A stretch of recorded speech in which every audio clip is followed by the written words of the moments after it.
باشمهندس حسن، احنا يمكن ما جاتش فرصه اننا نتعرف على بعض، بس انت ما تعرفش انا بشتغل ايه وممكن اساعدك ازاي.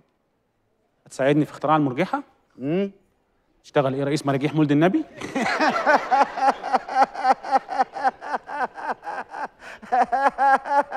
هو هيضحك لغايه ما مولد النبي يجي؟ معاك شريف محمد الصغنن، ابن الكوافير العظيم محمد الصغنن.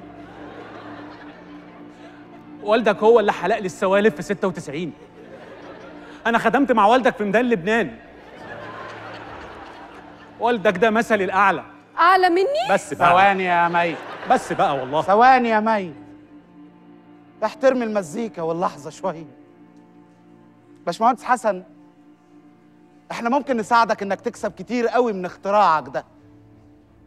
كفايه انك رجعتني لحب حياتي وصالحتني على مي. يلا الحركه اللي بنحبها.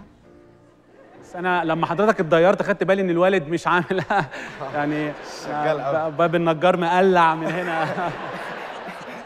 انا يعني قلت يعني بلاش اعيش في جلباب ابي. يعني استر باي حاجه. بلاش اعيش في جلباب النهارده فرح يا جماعه، يعني المفروض تضحكوا لي شويه. معلش انت ما تخشش العيله من حته الافيهات دي خالص. ما انا كنت حابب ابقى دمي خفيف شويه. أمين أمين أمين أمين